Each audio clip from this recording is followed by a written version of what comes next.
नमस्कार दोस्तों। हम आर्थिक समीक्षा भारत सरकार पढ़ रहे हैं और उसमें हमने कृषि क्षेत्र, उद्योग क्षेत्र पूरे कर लिए थे और 6 कक्षाएं आपको YouTube पे उपलब्ध करवा दी है और साथ साथ में एप्लीकेशन पे भी जो हमारे L2 का और सेकेंड ग्रेड का बैच है और जो SI का बैच है उसमें जो कि सक्सेस पॉइंट एप्लीकेशन पे चल रहे हैं वहाँ पे उपलब्ध करवा दी है।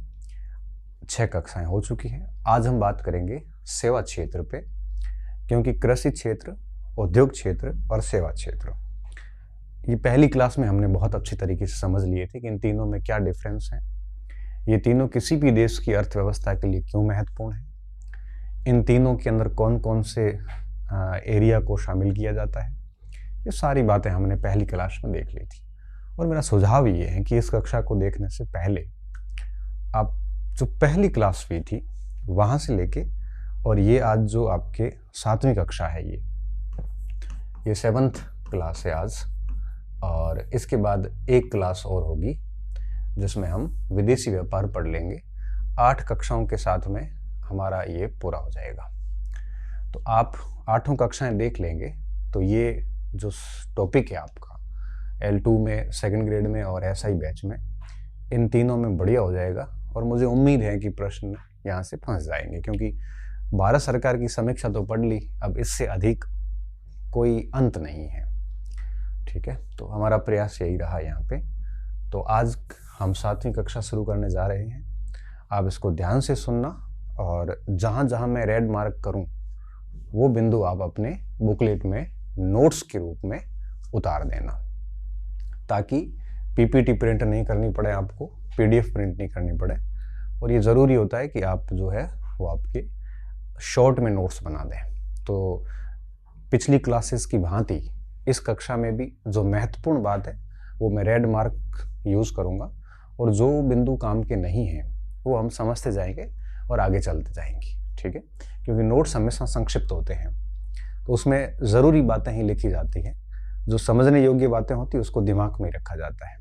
बात को शुरू कर रहे हैं। उम्मीद कर रहा हूँ कि ये सीरीज़ आपको बड़ी अच्छी लगी होगी और मैंने मेरी तरफ से 100% दिया है और इसका एक अच्छा रिस्पॉन्स भी मिला है। खूब सारे बच्चों ने सराहा है, किसी ने भी नेगेटिव फीडबैक नहीं दिया इस पर। हालांकि बाकी चीज़ें छोटी मोटी चलती रहती हैं, बट मैं संतुष्ट हूँ कि आप सभी ने उसको करंट अफेयर्स की सीरीज़ की तरह ही अच्छा रिस्पॉन्स दिया। हमारी करंट अफेयर की सीरीज़ भी कंटिन्यू चल रही है। हम अगस्त के फर्स्ट वीक में क्लास लेंगे वापस, जो कि 13वीं कक्षा होगी। टोटल 12 कक्षाएं करंट की हम ले चुके हैं। उसकी भी आपके YouTube के अपने चैनल पे प्लेलिस्ट के अंदर सारा कुछ है वहाँ पे, और इन सारों की टेलीग्राम पे हम PDF शेयर कर लेते हैं। टेलीग्राम का नाम भी वही है, डॉक्टर गणपत सिंह राजपूत। 1.5 लाख से ऊपर सब्सक्राइबर है और YouTube का नाम और टेलीग्राम का नाम सेम रखा हुआ है, ताकि आपको कोई दिक्कत नहीं आए। हम बात को शुरू करने जा रहे हैं। सेवा क्षेत्र। देखिए, जो सेवा क्षेत्र है, किसी भी इकोनॉमी के अंदर 2 प्रकार की ट्रेडिंग होती है, या गुड्स या सर्विसेज। गुड्स वो होती है जो भौतिक रूप से उसका लेन देन किया जा सकता है, जैसे ये रिमोट है, ये गुड्स में आता है, और मैं जो पढ़ा रहा हूँ ये सर्विस में आता है। सर्विस फिजिकली हम उसका आदान प्रदान नहीं कर सकते। सर्विस से हम स्किल को आगे बढ़ाते हैं। जैसे कोई शिक्षक पढ़ा रहा है तो उसको आपसे मिलता है क्या है, ज्ञान मिलता है जो दिखता नहीं, वो जो आपके आचरण में दिखेगा आगे जाके। डॉक्टर आपका चेकअप करता है तो वो चेकअप जो करेगा उससे जो कंसल्टिंग फीस लेगा आपसे, वो फीस क्यों ले रहा है? वो सर्विस दे रहा है आपको मेडिकल की। बीमा, बैंकिंग, पर्यटन, परिवहन, ये सारे सर्विसेज कहलाती है। इसमें वस्तुओं का आदान प्रदान नहीं होता, बल्कि इसमें सेवा का आदान प्रदान होता है। आप जो कीमत देते हो सेवा के बदले देते हो, और बाकी सारी दुनिया में जो भी चीजें हैं वो सारी वस्तुओं में चली जाती है। तो गुड्स, प्राथमिक और द्वितीयक क्षेत्र गुड्स को जनरेट करते हैं, मैन्युफैक्चर करते हैं, और तृतीयक क्षेत्र सर्विसेज को करता है। सर्विसेज में लोग कम लगे हुए होते हैं, लेकिन GDP अर्थात हम जिसको GVA कहते हैं, क्योंकि GDP में से आपके यूँ कहिए कि इनडायरेक्ट टैक्सेज एंड सब्सिडी को घटाते जोड़ते हैं तो वो आपके GVA मिल जाता है। उस जीवी में सबसे ज़्यादा योगदान जो होता है वो हमेशा सर्विस सेक्टर का होता है। और सर्विस सेक्टर सबसे कम लोगों को रोजगार देता है, अधिकतम प्रोडक्शन करता है। तो सर्विस सेक्टर की खास बात ये रहती है कि किसी भी देश की पॉपुलेशन का एक कम हिस्सा सर्विस सेक्टर रोजगार देता है और अधिक हिस्सा जीवीए का सर्विस सेक्टर द्वारा मैनेज किया जाता है। अब अगर अपन भारत की बात करें तो भारत की कुल जीवीए का लगभग 55% हिस्सा सर्विस सेक्टर देता है, लगभग 55% हिस्सा। जहां तक रोजगार की बात है तो रोजगार के मामले में कृषि 46% रोजगार देता है और लगभग 30% के आसपास रोजगार है वो आपके उद्योग क्षेत्र देता है। तो सबसे कम रोजगार देने वाला क्षेत्र सर्विस और इनकम में सबसे अधिक योगदान देने वाला क्षेत्र सर्विस सेक्टर है। तो सर्विस सेक्टर में एक व्यक्ति बहुत अधिक उत्पादन करता है, कंप्यूटर पर बैठा कर लेता है, क्या दिक्कत है। और यही कारण है कि जितने भी विकसित देश हैं और जितने भी विकासशील देश हैं, इन देशों में जो इकोनॉमी है उस इकोनॉमी में सबसे बड़ा जो योगदान है, कंट्रीब्यूशन है, वो सर्विस सेक्टर का रहा है। चाहे अमेरिका हो, चाहे चीन हो, चाहे जापान हो, भारत हो, चाहे विकासशील देशों में। हाँ, जो बहुत पिछड़े देश है, अविकसित देश है, अल्प विकसित देश है, वहाँ थोड़ा सर्विस सेक्टर कम है, क्योंकि सर्विस सेक्टर तकनीकी पे ऊपर बहुत डिपेंड करता है। इसलिए दुनिया के अधिकतर देशों में, अधिसंख्य देशों में सर्विस सेक्टर का योगदान बहुत बड़ा है। और ये नया क्षेत्र है, क्योंकि उद्योग और कृषि क्षेत्र पुराने क्षेत्र है। सर्विसेज का जो क्षेत्र बना ये बहुत बाद में बना है। भारत की अगर बात करोगे तो सेवा क्षेत्र जो है 1947 के बाद देखने को मिला है। हालांकि उससे पहले भी था बैंकिंग, बीमा वगैरह, बट वो लेवल नहीं था। मतलब ये आप यूं कह सकते हो कि 20वीं शताब्दी का ये सेक्टर है। और 18वीं शताब्दी में तो बिल्कुल ही नहीं था। 19वीं की शताब्दी के 1850 के बाद थोड़ा थोड़ा ये देखने को मिला और 19वीं शताब्दी में, और 20वीं शताब्दी में सेक्टर आया। 21वीं शताब्दी में बहुत आगे निकल गया ये सेक्टर। तो पूरी दुनिया के अंदर ये सेक्टर सबसे अधिक जीडीपी में योगदान देता है। पूरी दुनिया की कुल जीडीपी का लगभग 64% योगदान सर्विस सेक्टर का है। कृषि सेक्टर कंटिन्यू घटता जा रहा है, सर्विस सेक्टर लगातार बढ़ता जा रहा है। कृषि क्षेत्र अधिकतम लोगों को रोजगार देता है। सर्विस सेक्टर में लोग कम लगे हुए हैं, लेकिन प्रोडक्शन अधिक है, सर्विस प्रोडक्शन अधिक है यहाँ पे। तो हम उस क्षेत्र पे आज बात करेंगे। भारत की सेवा क्षेत्र के हाल क्या है उस पर बात करेंगे, और भारत के सेवा क्षेत्र के उप क्षेत्र कौन से उस पर हम बात करेंगे, और बजट में सेवा क्षेत्र के लिए क्या प्रावधान है हम उस पर बात करेंगे। जहां जहां मैं रेड पेन यूज करूं वो पॉइंट्स आपको लिखने हैं। तो सेवा क्षेत्र घरेलू और वैश्विक दोनों, भारत के अंदर भी और दुनिया के अंदर भी विकास को बढ़ावा मिल रहा है। सर्विस क्षेत्र से दोनों को बढ़ावा मिल रहा है। वित्त वर्ष 2025 में सेवाओं से जीडीपी वृद्धि को मदद मिली है। हालांकि माल व्यापार में गिरावट के कारण विनिर्माण प्रभावित हुआ है। भारत के बाह्य संतुलन को मजबूत करने में सेवा निर्यात का महत्वपूर्ण भूमिका है। मतलब जो हमारा भुगतान संतुलन है, हम दुनिया को कुछ चीजें बेचते हैं, कुछ चीजें खरीदते हैं, जो आयात करते हैं वो और निर्यात करते हैं वो। अगर हमारे निर्यात कम है, आयात अधिक है, तो हमारा भुगतान संतुलन जो है वो प्रतिकूल कहलाता है। हमारे आयात कम है और निर्यात अधिक है तो हम अनुकूल हैं, और निर्यात कम है और आयात अधिक है तो हमारे प्रतिकूल कहलाता है। ये बिंदु कह रहा है कि भारत का जो ये भुगतान संतुलन है, इसको ठीक करने में सेवा का बहुत बड़ा रोल है यहाँ पे। तो उद्योगों को भी आजकल सेवाकरण कंटिन्यू किया जा रहा है। मतलब सेकेंडरी सेक्टर का कंटिन्यू तृतीयक क्षेत्र में बदला जा रहा है। कैसे? उद्योगों के अंदर काम करने वाले जो मजदूर होते थे पहले, वहाँ पे मशीनी चीजें आ गई, कंप्यूटर सर्विसेज आ गई, तो उद्योगों के अंदर सर्विसकरण होना शुरू हो गया है। पहले जो लोग जैसे मान लो कि एक मशीन आ गई, जैसे कंप्यूटर आ गया, एक व्यक्ति कंप्यूटर पे इतना काम कर लेता जो मैनुअली 20 लोग काम कर पाते थे। तो अब आप सोचो कि कंप्यूटर की सेवा जो सर्विस सेक्टर में आती है, तो उद्योगों में एक सर्विस सेक्टर डाल दिया तो औद्योगिकरण का सेवाकरण होना शुरू हो गया। पॉइंट्स इसमें लिखने वाली बात एक भी नहीं है। ये सारे पॉइंट है अगले, ये लिखने वाले पॉइंट है। देखो, मैंने आपको कहा ना कि दुनिया की जो जीडीपी है, वैश्विक जीडीपी, तो उस वैश्विक जीडीपी का लगभग 62% योगदान सेवा का है। कितनी महत्वपूर्ण बात है ये कि पूरी दुनिया का अगर अपन माने, पूरी दुनिया की जीडीपी, भारत की जीडीपी नहीं, पूरी दुनिया के सभी देशों की जीडीपी का अगर योग करते हैं तो उसमें 62% कॉन्ट्रीब्यूशन किसका है? सर्विस सेक्टर का है। 62%, बहुत बड़ी बात है ये। और भारत का 55% है। अब इसका प्रश्न कैसे आता है कि भारत की जीडीपी में भारत के सेवा क्षेत्र का योगदान वैश्विक योगदान की तुलना में कम है। ये बात कही सही है बिल्कुल। क्यों? वैश्विक जीडीपी में सेवा क्षेत्र का योगदान कितना है? 62% है और भारत का 55% है। इसका मतलब सच में ही कम है। देखिए, पिछले दशक में देखोगे तो चीन, थाईलैंड, भारत जैसे मध्यम आय वाले देशों के लिए सेवा विकास का माध्यम रही है। वर्तमान में यूरो क्षेत्र मंदी से जूझ रहा है, लेकिन सेवा गतिविधियों में सुधार के कारण इसमें भी सुधार आया है। कोविड के दौरान उच्च नाम मात्र वाले वेतन सेवा हालांकि खराब हुई है। कोविड के दौरान सेवा क्षेत्र पूरा ही बंद था। होटल्स बंद थी, बीमा क्षेत्र बंद था, बैंकिंग सेक्टर बंद था, पर्यटन बंद थे। अब ये सारे सेवा सेक्टर हैं। ट्रांसपोर्टेशन बंद था। तो कोविड के दौरान सेवा क्षेत्र की हालत बहुत पतली हो गई थी। उद्योग क्षेत्र भी बर्बाद हो गया था। सिर्फ कृषि क्षेत्र ने इकोनॉमी को बचाया था। तो भारत में चूंकि कृषि क्षेत्र बड़ा है, इसलिए भारत की इकोनॉमी पर कोविड के प्रभाव बहुत अधिक नहीं पड़े।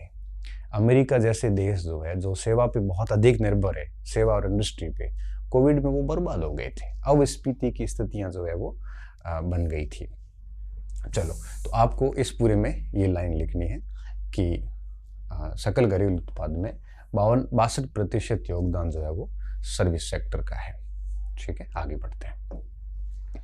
ये प्रतिशत है कि कौन से देश का कितने प्रतिशत योगदान है। देखिए, भारत के अंदर 55% योगदान जीडीपी में सेवा क्षेत्र का है। और आप देखिए, यूएस का ये लगभग 80% के आसपास चला गया है। तो यूएस की इकोनॉमी में 80% के आसपास योगदान सर्विस सेक्टर का है। यूके भी कम नहीं है, 70 से प्लस चल रहा है। चाइना देखोगे आप तो चाइना भी भारत से अधिक चल रहा है, लगभग 60 के आसपास चल रहा है। सभी में ग्रोथ चल रही, देखो सारों में ग्रोथ चल रही है। तो ये बहुत बड़ी बात है कि भारत जो है वो बाकी सभी देशों की बात करोगे तो आप देखो 40% से सारे ही ऊपर है। तो देश की जीडीपी में 40% से अधिक योगदान सर्विस सेक्टर का है। लगभग सारे देशों की ये बात हो रही है यहाँ पे। इसमें आपको लिखने की आवश्यकता नहीं है, आगे बढ़ते हैं। ये बिंदु काम का नहीं है, ये बहुत इंपॉर्टेंट पॉइंट है। ये बिंदु सबसे महत्वपूर्ण है। अब देखिए, पिछले 2 दशकों में वैश्विक सेवा निर्यात में भारत की हिस्सेदारी लगातार बढ़ रही है। ये कथन बड़ा महत्वपूर्ण है। पिछले 20 सालों से इंडिया की हिस्सेदारी बढ़ रही है। वर्तमान में इंडिया की हिस्सेदारी पूरी दुनिया का जो सेवा का एक्सपोर्ट हो रहा है उसमें 4.3% है। कितना है? जो कि दुनिया में 7वें नंबर पे है।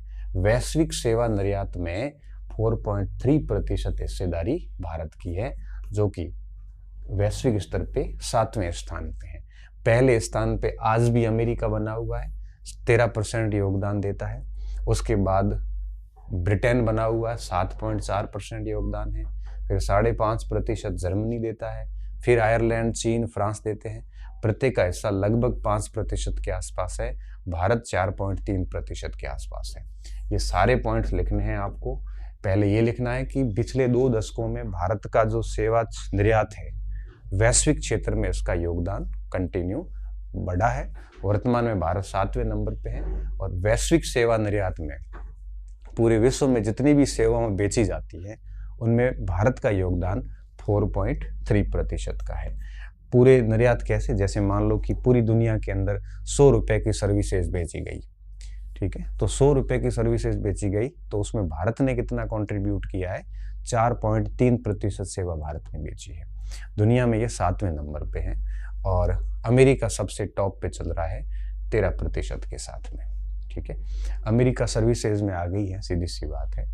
सॉफ्टवेयर से लेके, होटल से लेके, पर्यटन से लेके, बैंकिंग से लेके, बीमा से लेके, सारे सेक्टर अमेरिका के बड़े मजबूत हैं। तो आपको ये पॉइंट याद रखना है।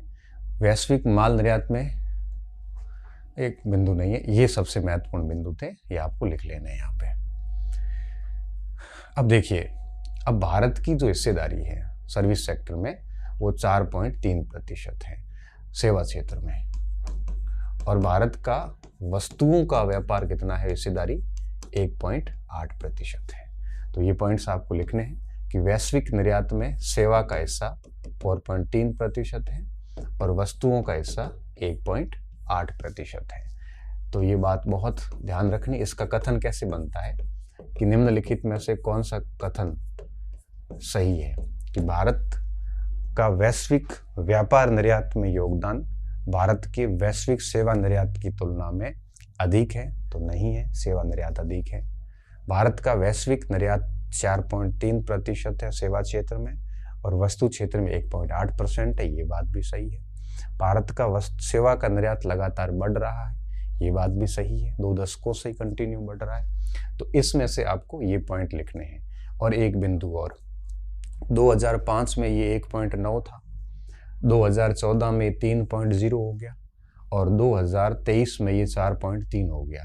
साफ साफ दिख रहा है कि 2005 से लेके आज 2 दशक हो गए, हमारा सर्विस सेक्टर का जो कुल निर्यात है, वैश्विक निर्यात, ये कंटिन्यूसली बढ़ रहा है। ये कहानी वस्तुओं के निर्यात में भी रिपीट हुई है। 0.9% था, फिर 1.7 हुआ, फिर 1.8 हुआ। तो वस्तुओं 2 दशकों से आप क्या लिखोगे कथन दूसरा नोट करके कि 2 दशकों से वस्तुओं और सेवाओं का निर्यात बढ़ा है। वस्तुओं व सेवाओं के वैश्विक निर्यात की भूमिका में वृद्धि हुई है, जो कि इस प्रकार है। आप लिखोगे, ये आंकड़े तीनों लिखोगे, सारा महत्वपूर्ण है कि 2005 में सेवा निर्यात, वैश्विक सेवा निर्यात का भारत का हिस्सा 1.9 था, 2014 में ये हिस्सा 3.0 था और फिर ये 4.3% है। बहुत महत्वपूर्ण, वेरी वेरी इंपॉर्टेंट चार्ट है। इसमें 2 बातें लिखनी है, पहला ये पॉइंट लिखना है, दूसरा ये बिंदु लिखना है और ये तथ्यों सहित लिखना है। आपको बात समझ में आज आ गई होगी आपको कि 2005 में दुनिया में जितने भी सेवा निर्यात होते थे उसमें भारत का हिस्सा 1.9% था और फिर ये 2014 में 3% हो गया और 2023 में 4.3 हो गया। और वहीं गुड्स जो है, वस्तु है, गुड्स ये सर्विसेज का था, गुड्स 0.9, 1.7, 1.8। तीसरा कथन यहाँ पे और पूछा जा सकता है कि पिछले 2 दशकों से कुल वैश्विक निर्यात में भारत का सेवा क्षेत्र हमेशा वस्तु क्षेत्र से अधिक रहा। ये कथन भी सही है, क्योंकि जब ये 0.9 था तो ये 1.9 था, जब ये 1.7 था तो 3.0 था, जब ये 1.8 था तो ये 4.3 था, है ना। तो इस तरह से आपको 3 कथन ऐड कर देने हैं कि भारत का कुल वैश्विक निर्यातों में भारत का सेवा क्षेत्र हमेशा बढ़ा है वस्तु क्षेत्र की तुलना में। तो इन 3 बिंदुओं को आप नोट करोगे बढ़िया तरीके से और ये भी आ जाएगा साथ में। आगे बढ़ते हैं। अब ये पॉइंट भी बड़ा महत्वपूर्ण है। कैसे महत्वपूर्ण है? भारत का सेवा क्षेत्र इकोनॉमी के जो जीवीए है, आप इसको जीडीपी मान सकते हो, सबसे स्थिर योगदान करता है। स्थिर का मतलब क्या हुआ? सस्टेन बना हुआ है। ये 50-55 के बीच बना हुआ है, न 50 से नीचे जा रहा है न 55 से ऊपर जा रहा है। मतलब 55 का ऊपर का मतलब 60-65 ऐसे नहीं हो रहा है, बिल्कुल सस्टेन बना हुआ है, कंसिस्टेंसी के साथ बना हुआ है। ये बात ऊपर लिख रहा है। और देखिए कैसे वर्तमान, अगर इस साल के मूल्यों की बात करें तो 2014 में हमारा जीडीपी में कुल योगदान जो है इसका कितना था? 50.6% था और 25 में इसका योगदान कितना है? 55%। वेरी वेरी इंपॉर्टेंट तथ्य है ये। प्राथमिक क्षेत्र का योगदान कितना था? 16% था, ये प्राइमरी सेक्टर का था। और तृतीयक क्षेत्र का योगदान कितना है? 55%। अब शेष जो बचेगा वो सेकेंडरी सेक्टर का रहेगा, उद्योगों का। शेष कितना रहा? 55 + 16, ये हो गए 71। तो पीछे 29% किसका रहेगा? सेकेंडरी सेक्टर का। तो 9-5 ये हो जाएगा। ठीक है। अब जहां तक रोजगार देने की बात है, ये 30% लोगों को रोजगार देता है। अब आंकड़ा करेक्ट कर लेना, मैंने आगे शायद 24 बोला है। तो 46% योगदान कौन देता है? प्राइमरी सेक्टर देता है। 30% योगदान कौन देता है? आपके तृतीयक क्षेत्र देता है। और 24% योगदान अब सेकेंडरी, सॉरी मैंने आगे थोड़ा गलत बोल दिया था कि सर्विस सेक्टर भारत में सबसे कम रोजगार देता है, उसको मैं करेक्ट करता हूँ। सबसे कम रोजगार वर्तमान में सेकेंडरी सेक्टर दे रहा है, सबसे अधिक रोजगार प्राइमरी सेक्टर दे रहा है। ये आपको बिल्कुल अच्छे से लिख लेना है। तो ये भी लिखना है, इसमें ये भी लिखना है। तो भारत की कुल जीडीपी का कितने प्रतिशत सर्विस सेक्टर से आ रहा है? अभी 55%। कृषि से कितना आ रहा है? 16%। और उद्योगों से कितना आ रहा है? 29%। ठीक है। उसी तरह से भारत के कुल जो कार्यबल है, वर्किंग फोर्स जो है, वर्किंग पॉपुलेशन जो है, उसका 46% कंट्रीब्यूट कौन कर रहा है? रोजगार कौन दे रहा है? कृषि दे रहा है। 30% रोजगार कौन दे रहा है? सेवा दे रहा है।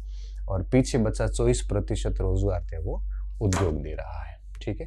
तो अब आप देखिए, यहाँ 46% लोग 16% आय जनरेट कर रहे हैं, या 30% लोग 55% आय जनरेट कर रहे हैं, या 24% लोग 29% आय जनरेट कर रहे हैं।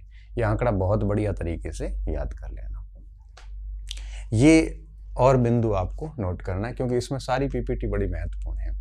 सेवा क्षेत्र का अगर जीवी देखोगे तो लगभग 8% सस्टेन बना हुआ है। ये बिल्कुल 8% सस्टेन बना हुआ था लगातार। आप यूं समझ लीजिए कि वित्त वर्ष 2013 से लेके और वित्त वर्ष 2020 तक हमारे सेवा क्षेत्र में लगातार कितनी ग्रोथ आई है? 8% एवरेज ग्रोथ आई है। फिर कोविड में ये नेगेटिव गया, लगभग 8% के आसपास नेगेटिव गया, माइनस में गया। फिर वापस ग्रोथ शुरू हुई, तो 22 के बाद ग्रोथ है वो 8.3% रही। ये बात आपको अच्छी तरीके से याद रखनी है। और अगला बिंदु क्या है कि 13वें जो वित्त वर्ष 13 था उसमें 50% योगदान था, और इस समय ऑल टाइम हाई 55% योगदान है। ये बात तो वैसे आगे आ गई थी कि 14 में 50.6 था।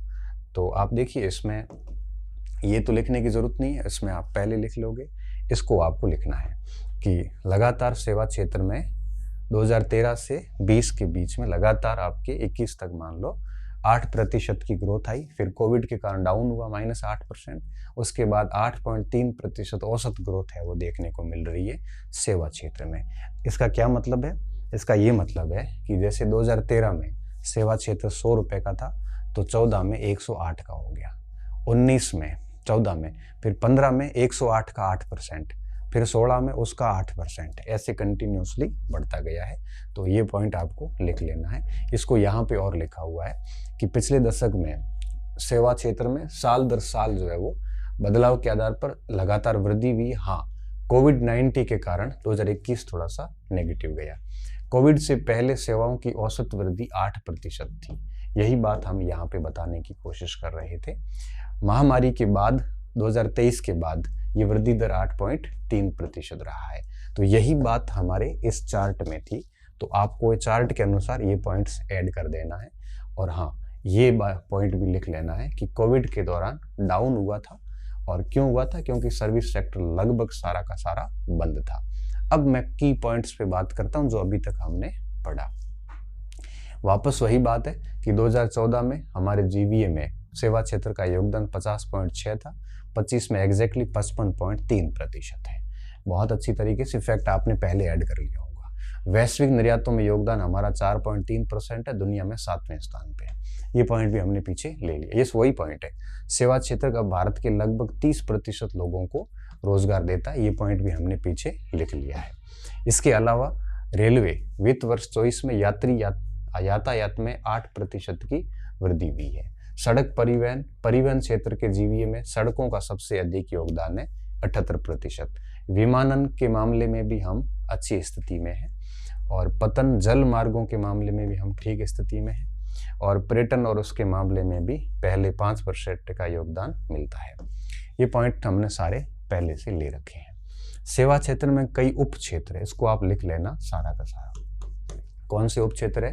ये होटल है, रेस्तरां हो गए, व्यापार करने वाले एरिया हो गए, परिवहन, भंडारण, संचारण, प्रसारण मतलब broadcasting, communication, storage, transportation, financial services, ये एप्लीकेशंस वगैरह जो आते हैं ये सब, और आपकी ये अचल संपत्तियां, आवास, व्यावसायिक सेवाएं, लोक प्रशासन संबंधित सेवाएं, ये सारी सेवाएं जो है वो इसकी उप क्षेत्रों में आ जाती है। अब हम एक एक के बारे में देखेंगे। वो इतनी महत्वपूर्ण नहीं है पॉइंट्स से ये, बट हाँ थोड़ा थोड़ा सबका पढ़ने की कोशिश करेंगे। अब आते हैं सबसे पहले कि सेवा क्षेत्र में लोक प्रशासन सेवाएं हैं। ये जो सेवाएं हैं, लोक प्रशासनिक सेवाओं का कुल जीडीपी में कितना योगदान है? 11-12% की हिस्सेदारी रही हुई है। सूचना और कंप्यूटर से संबंधित जो सेवाएं हैं, पिछले दशक में सबसे अधिक उछाल इसी में था, जो कि 12.8% की दर से बढ़ी, और 13 में समग्र जीडीपी में इसकी हिस्सेदारी 6.3% से बढ़ के और 2023 में कितनी हो गई? 10.9। अगर आपसे पूछें कि सेवा क्षेत्र के किस भाग में पिछले दशक में सबसे अधिक ग्रोथ हुई, तो सूचना और कंप्यूटर की। स्वाभाविक सी बात है, एआई का दौर चल रहा है और सूचना और कंप्यूटर ने सबसे अधिक ग्रोथ की है। इस सेवा में महामारी के दौरान उसके बाद दोनों में उत्कृष्ट समुत्थानशीलता प्रदर्शित हुई, दोनों में एक साथ है वो उत्थान देखने को मिला। तो पहले यह योगदान जो है वो 6.3 था 13 में, अब योगदान 10.9% हो गया है। ये पॉइंट आपको नोट कर लेने हैं सारे, ये बड़े अच्छे पॉइंट है, इसमें ज़्यादा कुछ माथाबोड़ी नहीं है। आगे बढ़ते हैं, ठीक है। ये काम का नहीं। सेवा संबंधित व्यापार, सेवाओं का निर्यात 11% की दर से बढ़ा है, ठीक है। 2014 से लेके और 23 के बीच में हम जो सेवाओं का निर्यात कर रहे हैं वो कंटिन्यूसली बढ़ा है और 11% के हिसाब से बढ़ा है। भारत के सेवा निर्यात में कंप्यूटर सेवाओं का निर्यात लगभग 70%। अगर आपसे कोई पूछे कि भारत के अंदर जो सेवा क्षेत्र है इसमें भी सबसे ज़्यादा कंट्रीब्यूशन किसका है? कंप्यूटर का कंट्रीब्यूट है 70%। वित्त वर्ष 2025 में सेवाओं का निर्यात में वृद्धि के मामले में भारत शीर्ष 5 प्रमुख देशों में रहा। मतलब अब जो सेवाओं में ग्रोथ हो रही है उस मामले में इंडिया 5वें स्थान पे चल रहा है, अमेरिका वगैरह के बाद में। और 2024 में 5.7% की तुलना में अभी जो 25 में जो मामला आया, ये ग्रोथ 12.8% रही है। पहले ये 8.3 का एवरेज था, 12.8% ग्रोथ देखने को मिली है। और इसमें हम सेवाओं में आयात में वृद्धि हुई है और 24 में सऊदी में गिरावट आई थी। तो हम सेवाओं का आयात भी बहुत कर रहे हैं और निर्यात भी बहुत कर रहे हैं। सेवाओं का आयात निर्यात, सेवाओं का निर्यात देखते हैं तो हमारे सेवाओं का निर्यात अभी 22% के आसपास है, जो कंटिन्यूसली अधिक ही है, कम नहीं है। हमारी सेवाएं लगातार कुल जो वित्त वर्ष है इसमें लोक प्रशासन का ये मैटर है, तो अलग इससे याद रखने की जरूरत नहीं है इसको। वित्त पोषण के स्रोत, बैंक ऋण और एफडीआई। बैंकिंग भी आपको पता है सेवा सेक्टर में जाता है। नवंबर 2024 तक सेवा क्षेत्र को कुल बकाया बैंक ऋण 48.5 लाख करोड़ रुपए हैं। सेवा क्षेत्र को दिए जाने वाले ऋण में सालाना आधार पर 13% की वृद्धि दर्ज की गई है।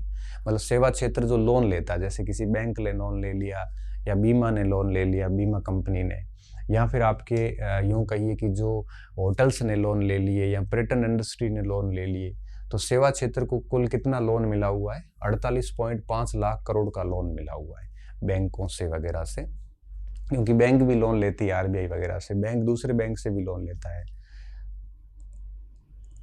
और ये लोन कंटिन्यू 13% की दर से बढ़ते भी जा रहे हैं। सेवा सेक्टर को लोन लगातार बढ़ते जा रहे हैं। होटल्स बन रहे हैं, पर्यटन, hotels, computer technology, lab, AI, इनके लिए बहुत सारे चीज़ें ये कंटिन्यू ग्रो ही करने वाली है आगे।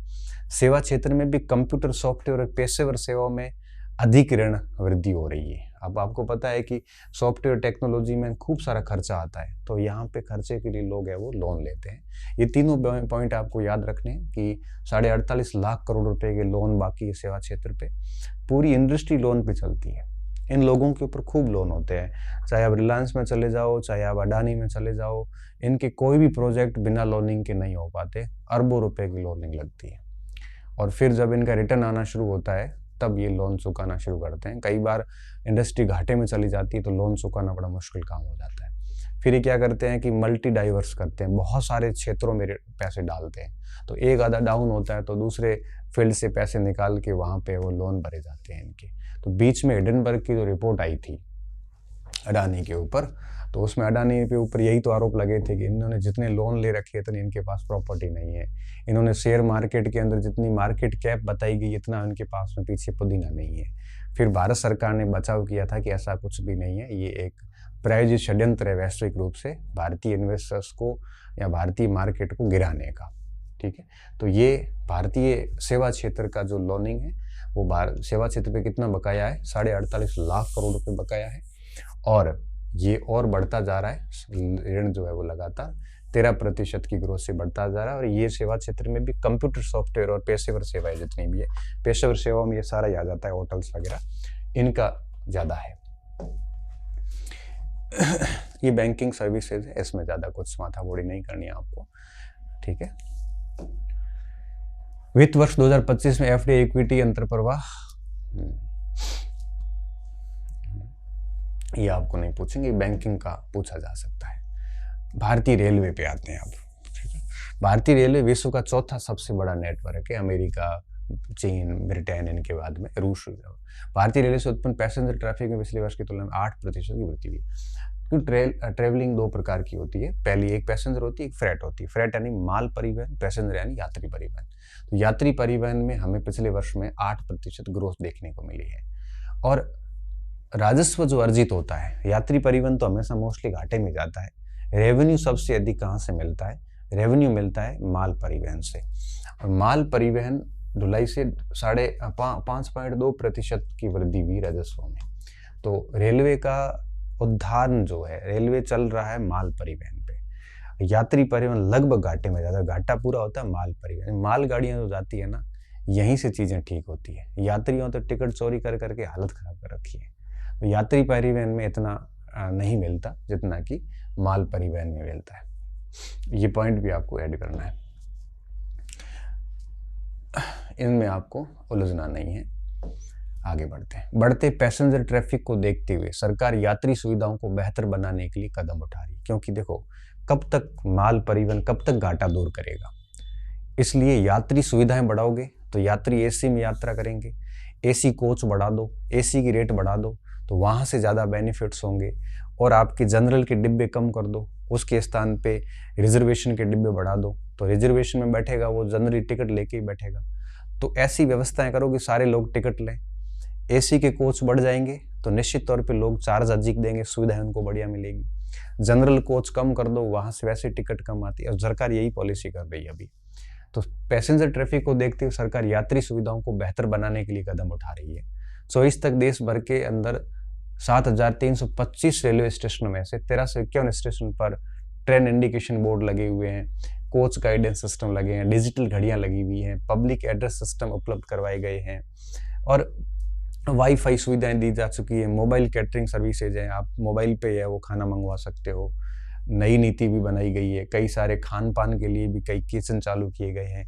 ये सारे काम क्यों किए जा रहे हैं? ताकि पैसेंजर अट्रैक्ट हो ट्रेन की तरफ और पैसे देने के लिए झिझके भी नहीं। इसमें लिखना कुछ नहीं, बस समझना ही था। ये भारतीय रेल में लगातार डिजिटलीकरण किया जा रहा है, ई टिकटिंग किया जा रहा है। आज की स्थिति क्या है?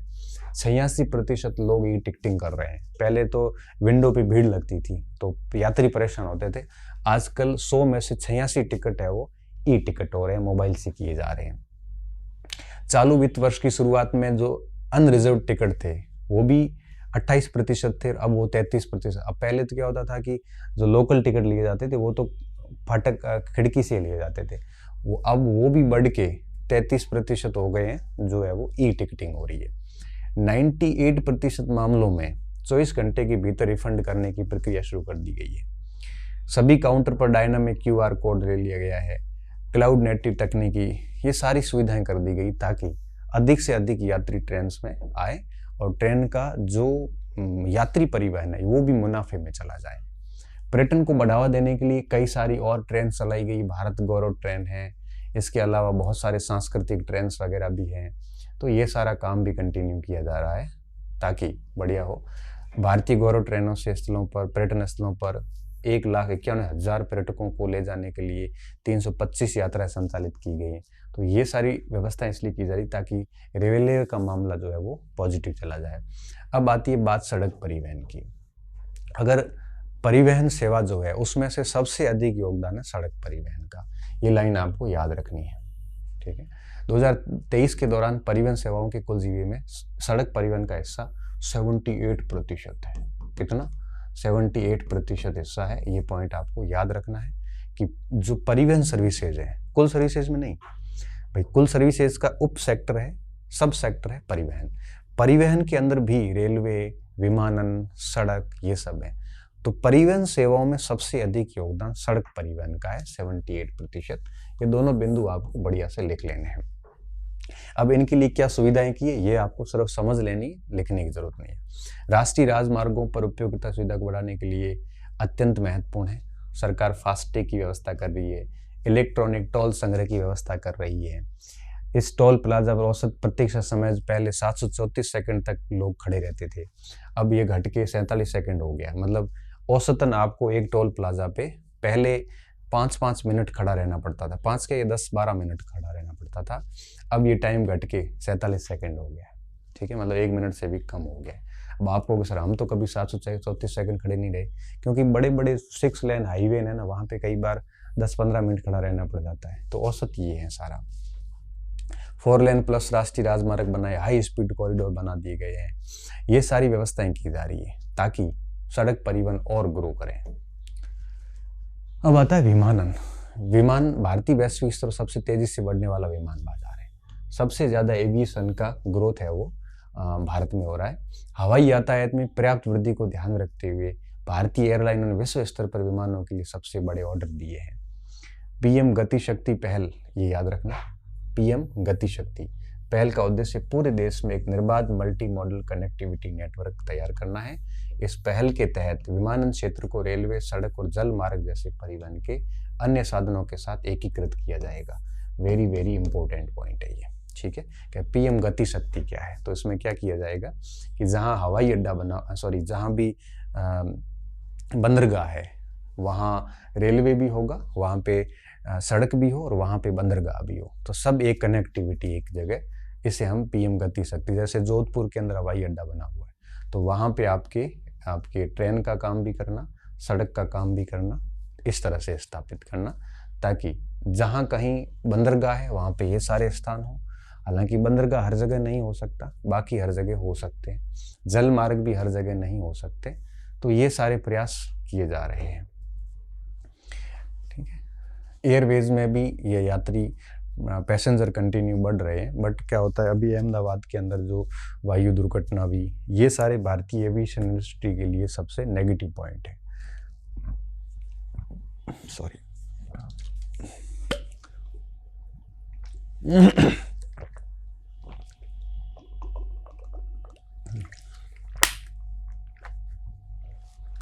इसको देखना नहीं इतना।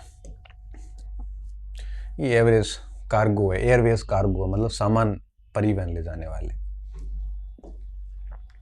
पतन, जल मार्ग और पोत परिवहन। पतन का मतलब हो गया आपके बंदरगाह, वाटरवे और जहाजों का परिवहन। ठीक है, भारत के प्रमुख पतन बढ़ती व्यापार मांग को पूरा करने के लिए अपनी क्षमता बढ़ा रहे हैं कंटिन्यू। जितने भी बड़े बड़े बंदरगाह है तो वो क्योंकि उनकी क्षमता होती है एक निर्धारित, आपको पता है कि हर दिन वहां पे कितने बंदरगाह आ सकते हैं, कई जहाज आ सकते हैं, कई जहाजों को लंबे समय तक वेटिंग में रहना पड़ता है। तो ये पोर्ट क्या कर रहे हैं, अपनी कैपेसिटी को बढ़ा रहे हैं ताकि एक दिन में अधिकतम जहाज वहां पे आ सके, क्योंकि जहाज़ों को चेक करना पड़ता है। फिक्स डॉक यार्ड बने हुए हैं, तो बस स्टैंड की तरह तो नहीं है कि कितनी भी बसें आ सकती है, यहाँ पे एक लिमिटेशन होती है। वित्त वर्ष 2024 में कार्गो, ये कार्य नहीं कार्गो है, कार्गो की आवाजाही 81.9 करोड़ मीट्रिक टन थी। वित्त वर्ष 25 में 87 करोड़ मीट्रिक टन के वार्षिक लक्ष्य के अनुरूप 24 में ये 62.2 करोड़ की माल ढुलाई हो चुकी है 25 के अंदर। आगे का साल पूरा बाकी पड़ा है। 2047 तक भारतीय जहाज निर्माण और जहाज मरम्मत को वैश्विक स्तर पर 5वें स्थान दिलाने के उद्देश्य से मेरीटाइम इंडिया विजन 2030 और मेरीटाइम अमृतकाल विजन 2047 का शुभारंभ किया गया। ये पॉइंट आपको बहुत अच्छी तरीके से लिखने हैं कि मेरीटाइम इंडिया विजन 2030 और मेरीटाइम अमृतकाल विजन 2047 क्या है। तो उसमें आएगा कि भारतीय जहाज निर्माण और जहाज मरम्मत को ग्लोबल लेवल पर टॉप 5 स्थानों के अंदर लाना, ये इनका मेन टारगेट है इन दोनों विजन्स का। इसको आप लिख लेना, ये ज्यादा इसको नहीं देखना। अंतर्देशीय जल परिवहन, देश के अंदर बहुत अधिक अप्रयुक्त क्षमता है। भारत में नदियों, नहरों और अन्य जल मार्गों का एक बड़ा भंडार है। भारत में जल मार्गों की कुल लंबाई 14,850 किलोमीटर है, ये आपको लिख लेनी है। अक्टूबर 2024 तक देश में 48 किलोमीटर से अधिक के 26 जल मार्ग चालू है। जल मार्ग क्या होते हैं ये भी आपको लिख लेना है। जल मार्ग का मतलब होता है नदी के अंदर वाटरवे, जैसे गंगा से उबली है तो वहाँ है वो बड़े बड़े छोटे मोटी नावें, यात्री परिवहन, माल परिवहन है वो बंदरगाह तक ले जाया जाता है। इसे हम वाटरवे बोलते हैं। नेशनल वाटरवे 1, 2, 3 आपको बताइए। सरकार राष्ट्रीय जल मार्गों पर क्रूज पर्यटन को बढ़ावा देने का प्रयास भी कर रही है। और आपको पता होगा कि वाराणसी के अंदर पहला क्रूज भी डाल दिया गया। तो उसमें क्रूज में क्या होता है, लोग वहाँ रहते भी है, होटल्स भी होती है, उसके अंदर रहते हैं, करते हैं। फिर उसका विरोध भी हुआ था कि इसमें मांस मदिरा जैसी पार्टियां होती है और गंगा जैसी पवित्र नदियों में ये पार्टियां शोभा नहीं देती। तो ये क्रूज सिस्टम भी आया। क्रूज सिस्टम में लोग यात्री रुकते हैं वहाँ पे रात को, उसके अंदर ही रुकते हैं। करोड़ों रुपए का बिजनेस है ये। 2025 की दूसरी तिमाही में जल मार्गों पर यात्रियों की आवाजाही 3.36 करोड़ से अधिक थी। ठीक है, तो ये कंटिन्यू बढ़ रहा है। तो आपको इसमें ये पहले वाले 2 पॉइंट है वो लिख लेने हैं। तो किस में कितनी नौगम्य लंबाई है? सबसे अधिक जल मार्ग की लंबाई है असम के अंदर, ये लिख लेना है आपको, 1058 किलोमीटर। दूसरे नंबर पे है यूपी, गंगा नदी के कारण 877 किलोमीटर। तीसरे नंबर पे है वेस्ट बंगाल 855 किलोमीटर। चौथे नंबर पे है बिहार 688 किलोमीटर। पांचवें नंबर पे है गुजरात 662 किलोमीटर। गोवा तक ही है, बाकी राज्यों में है नहीं। तो 3, 3, 6, 3, 9 और 11 राज्यों का टोटल विवरण दिया हुआ है। आप टॉप 5 का याद रखना और ये नोट करके आप डाल देना कि सबसे अधिक जल मार्गों की लंबाई असम में, फिर उत्तर प्रदेश, फिर वेस्ट बंगाल, फिर बिहार, फिर गुजरात में आ जाती है। उड़ीसा, केरल बाद में आ जाते हैं। तो ये 4-5 आप अच्छे से याद कर लेना, ये सीधा प्रश्न आ जाता है। असम में सर्वाधिक 1058 किलोमीटर पहले नंबर पे, फिर 100 और आप ऐसे लिखते जाना। अब कुछ अन्य सेवाओं पे भी बात कर लेते हैं। 2023 में जीडीपी में पर्यटन क्षेत्र का योगदान महामारी से पहले के स्तर पर 5% पर पहुंच गया। तो महामारी से पहले टोटल जीडीपी जो थी उसमें पर्यटन का योगदान 5% के आसपास था। महामारी में ये डाउन हो गया, अब वापस उस लेवल पे आ गया है। पर्यटन ने 7.5 करोड़ के आसपास नौकरियां जनरेट की। पर्यटन करता है, ये गाइड को नौकरी देता है। पर्यटक जहाँ जाते हैं वहाँ पे कई सारी होटल्स खुल जाती है, वहाँ कई सारी दुकानें खुल जाती है, वहाँ पे कई सारे, जैसे जैसलमेर है तो सम क्षेत्र में ऊंट वालों को, होटल्स वालों को, रिजॉर्ट्स है, वहाँ पे टेंट हाउस है और बहुत सारे वहाँ पे कैमल सफारी वगैरह, कई लोगों को रोजगार मिल जाता है। भारत में अंतर्राष्ट्रीय पर्यटकों का आगमन महामारी के पहले के स्तर पे वापस पहुंच गया है। पहले जो लोग आते थे कोरोना में कम हो गए तो वापस अब बराबरी लेवल पे आ गए हैं। तो विश्व लेवल पर भारत का जो इंटरनेशनल टूरिस्ट है वो 1.45% का हिस्सा है। मतलब दुनिया के अंदर जितने भी वैश्विक टूरिस्ट आते हैं तो भारत का हिस्सा 1.45% है। और विदेशी मुद्रा 28 बिलियन अमेरिकन डॉलर हमारे को इस वैश्विक पर्यटन से प्राप्त हो रही है। भारत को विश्व पर्यटन प्राप्तियों का 1.8% प्राप्त हुआ और दुनिया के 14वें स्थान पे है। मतलब अगर विश्व यात्रियों से 100 रुपये प्राप्त होते हो दुनिया भर के अंदर तो 1.8 रुपये इंडिया को प्राप्त हुए हैं। ये पॉइंट सारे आपको लिख लेने हैं जो भी मैंने स्टार किए हैं। ये होस्टिंग का मतलब क्या होता है? होस्टिंग का मतलब होता है कि जो पर्यटन आते हैं उसका अतिथि के रूप में रखना। तो होटल, खाना, रेस्तरां, ये सारा आतिथ्य कहलाता है। अब ये देखिए, ये वही पॉइंट है जो हमने पीछे पढ़े थे। अंतर्राष्ट्रीय पर्यटकों का आगमन और पर्यटन के माध्यम से प्राप्त विदेशी मुद्रा। ठीक है, तो 2023 की बात करते हैं तो हमें international tourist arrives in India लगभग 40 के आसपास ये आंकड़ा आता है बिलियन डॉलर का। ठीक है, इतना हमें प्राप्त हुआ है। सॉरी, ये ऐसा नहीं है। ये 1.5 से 2 करोड़ के आसपास लोग भारत आए हैं और इनकम कितनी हो रही है? 30 अमेरिकन डॉलर के आसपास, 30 बिलियन अमेरिकन डॉलर। ये पॉइंट हमने यहाँ पे लिखा है कि 28 बिलियन अमेरिकन डॉलर आई हुई है और विश्व ये 1.45% हिस्सा है इसका। ठीक है, तो ये यहाँ पे इसके जरिए बताया गया है। अब रियल एस्टेट का मतलब होता है ये फ्लैट कल्चर हो गया, नई प्रॉपर्टी बनाना, फ्लैट बनाना, ये बड़े बड़े टाउनशिप बनाना, ये सारा रियल एस्टेट में आता है। ठीक है, जैसे गुड़गांव चले गए, आपने एक बहुत बड़ी कोई कॉलोनी है देख ली, बहुत बड़े बड़े बिल्डर्स ने बहुत बड़ी बड़ी ऐसे टाउनशिप बना रखी हो, तो इस तरह से 20-20 मंजिला, तो ये सारा रियल एस्टेट का काम होता है। भारत के रियल एस्टेट बाजार में आर्थिक स्थिरता, सकारात्मक बाजार परिसंपत्तियों के कारण कार्यालय की मांग के साथ साथ आवासीय बिक्री में भी अच्छा प्रदर्शन देखने को मिला है। रियल एस्टेट अधिनियम के बाद 2024 में वैश्विक रियल एस्टेट पारदर्शिता सूचकांक में हम 31वें स्थान पे हैं, ये आपको लिख लेना है। मेट्रो ट्रेन नेटवर्क के विस्तार, सड़क नेटवर्क में वृद्धि, कनेक्टिविटी में सुधार के कारण रियल एस्टेट की मांग ने न केवल टियर 1 टियर 2 शहरों में बल्कि पूरे देश में इसकी मांग उभर रही है। सिटी को टियर 1 टियर 2 रखा जाता है, ये एचआरए के कारण है, क्योंकि जो सरकारी कर्मचारी होते हैं, प्राइवेट कर्मचारी होते हैं, उनको होम रेंटल अलाउंस दिए जाते हैं, उनको महंगाई भत्ते दिए जाते हैं। तो जो टियर 1 की सिटीज़ है वो बड़ी महंगी सिटी होती है, वहाँ एचआरए वगैरह बढ़ जाते हैं, दिल्ली मुंबई जैसे शहर। उसके बाद टियर 2 आते हैं, जोधपुर जयपुर जैसे शहर। ठीक है, भारत में आवास की मांग 2036 तक 93 मिलियन यूनिट तक पहुंचने की संभावनाएं हैं। आवासीय रियल एस्टेट बाजार में 2024 से पहले 11 साल के स्तर कुछ हुआ, ठीक है, इसमें कुछ है नहीं। शीर्ष 8 शहरों में कुल बिक्री में 11% की वृद्धि हुई है।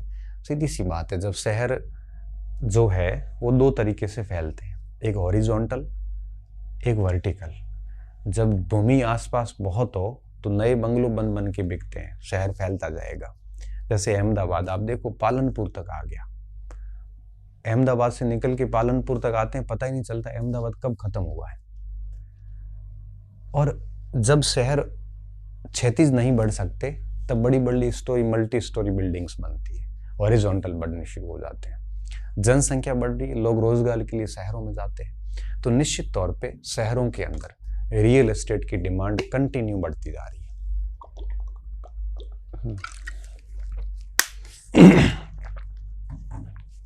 तो ये लगातार बढ़ती जा रही है।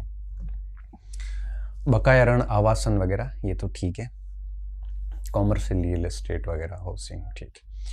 इसमें घोटाले भी बहुत होते हैं रियल एस्टेट के अंदर, खूब ब्लैक मनी लोग लगाई जाती है, करोड़ों रुपए कमाते हैं फिर रियल एस्टेट में डाल देते हैं।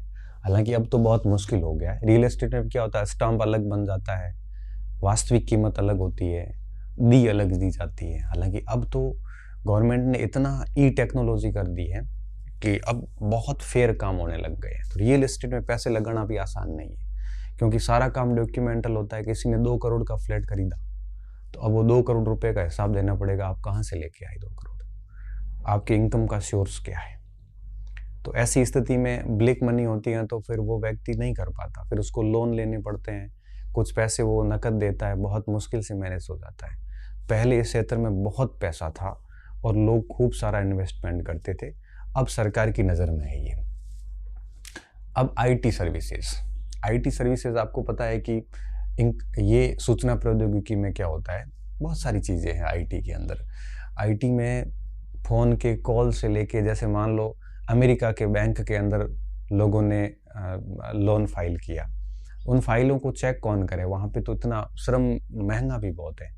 तो वो लोग क्या करते हैं, इन्फोसिस जैसी कंपनियों से बात करते हैं, आउटसोर्सिंग जैसे कहते हैं, उनसे एग्रीमेंट कर लेते हैं, उनको फाइल्स देते हैं। यहाँ पे भारत में बैठे बैठे इन्फोसिस के कर्मचारी उन फाइल्स को निपटारा करते हैं, ये आईटी सर्विसेज है।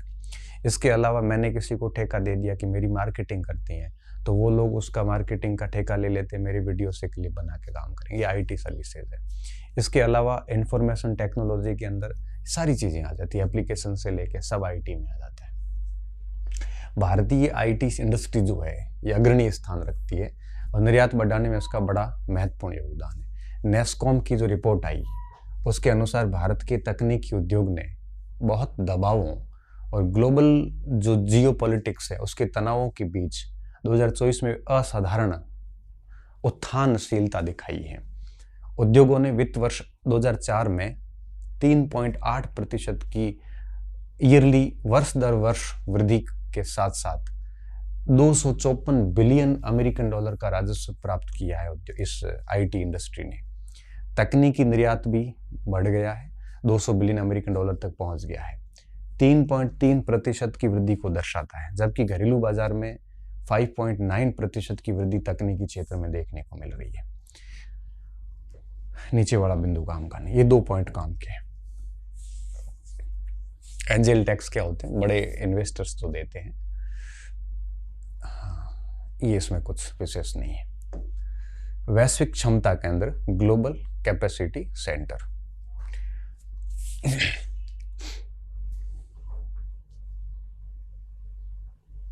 इसमें कोई विशेष बात नहीं है आपके लिए।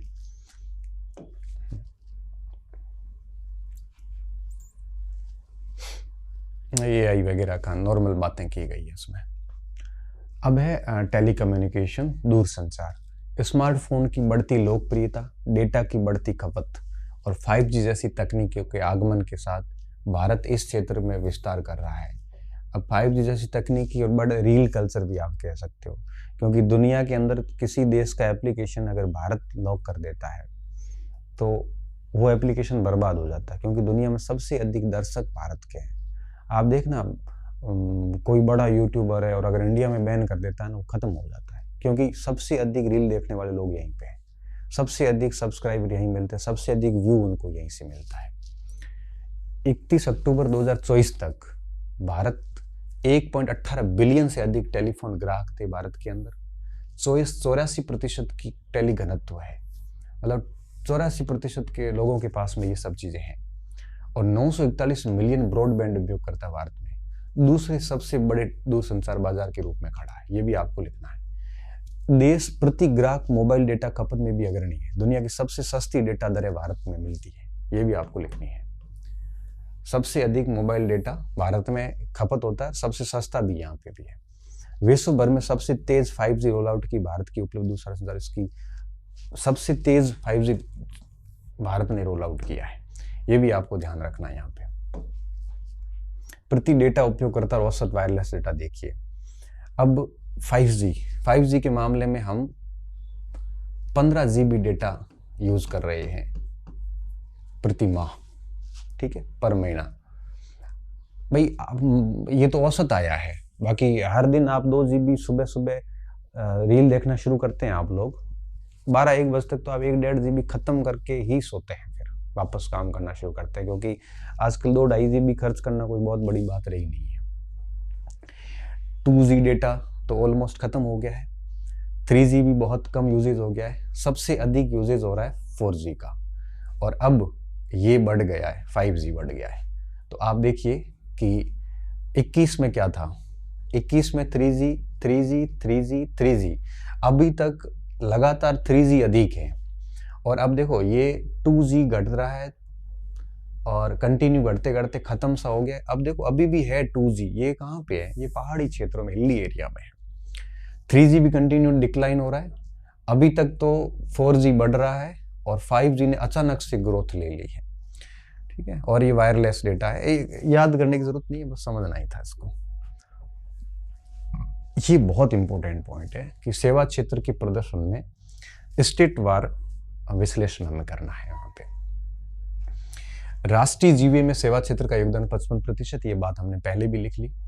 भारतीय राज्यों में सेवा क्षेत्र की गतिविधियों का वितरण एक भौगोलिक संकेंद्रण के फैलाव को प्रकट करता है।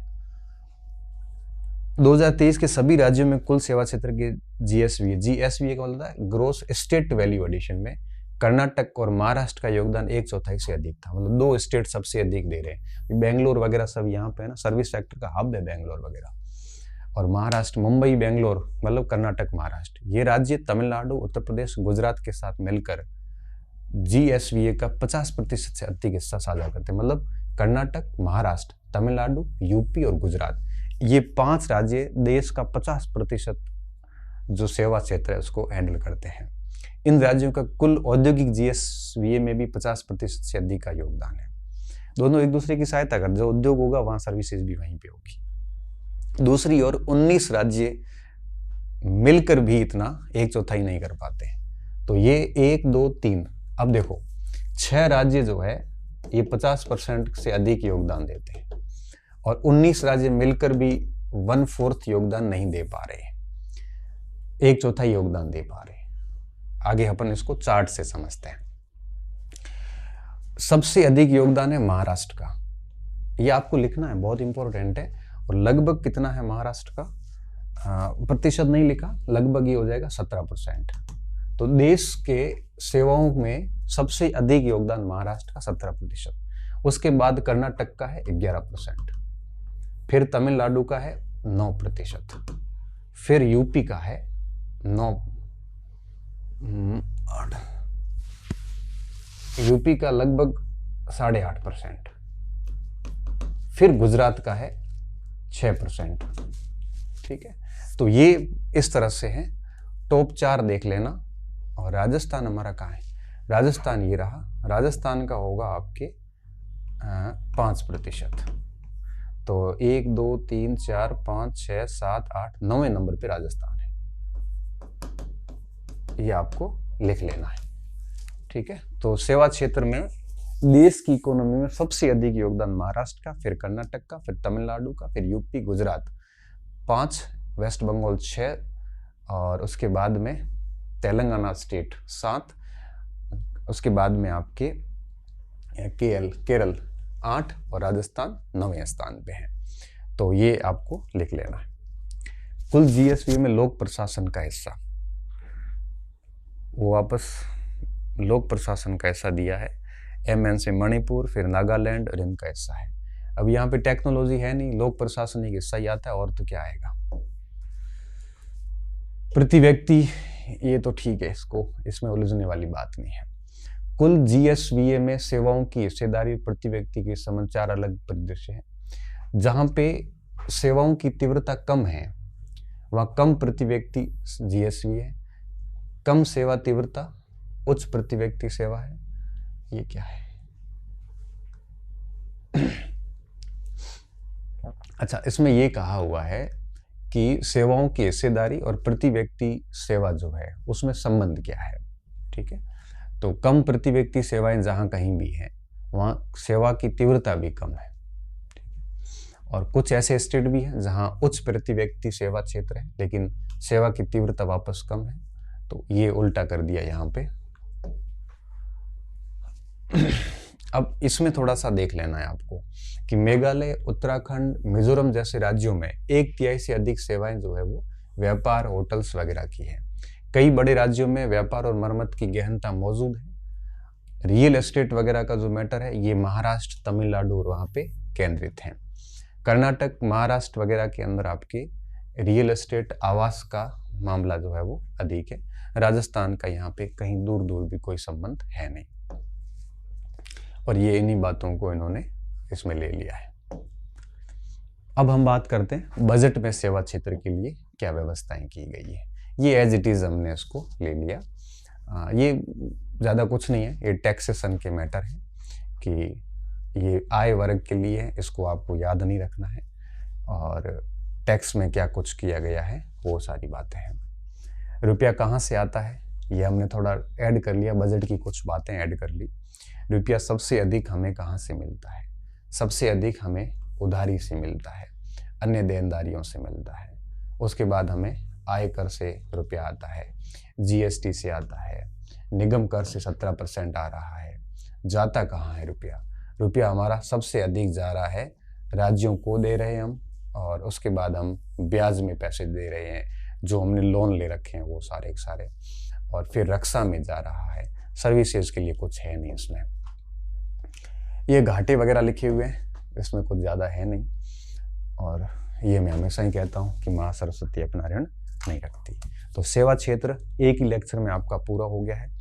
अब हम अगला जो लेक्चर होगा वो कोशिश करेंगे कि परसों लेंगा मैं, जिसमें विदेशी व्यापार पे हम बात करेंगे। सेवा क्षेत्र के अंदर आपको विशेष तौर पे ज़्यादा बातें है नहीं, यहाँ पे सबसे छोटा चैप्टर भी है ये। तो जो अंडरलाइन की है मैंने वो बातें लिख लेना, 2-2.5 पेज में ये कंटेंट रेडी हो जाएगा। अब एक क्लास और लूँगा इस सीरीज़ की, उसके बाद में ये सीरीज़ हमारी पूरी हो जाएगी। तो 6 और ये एक साथ और एक लेक्चर और होगा, 8 लेक्चर में हमारा पूरा हो जाएगा। जैसा कि मैंने आपसे वादा किया था कि मैं आपको 25 तारीख तक पूरा करके दे दूँगा। तो ये आज 22 है और 24 को ही पूरा हो जाएगा हमारा। आप इनको एंजॉय किया होगा, मैंने मेरी तरफ से कहीं कमी नहीं रखी। तो लास्ट लेक्चर पे हम कल बात करेंगे, ठीक है। बहुत बहुत धन्यवाद विद्यार्थियों, अच्छी रहिए, मस्त रहिए और पढ़ते रहिए।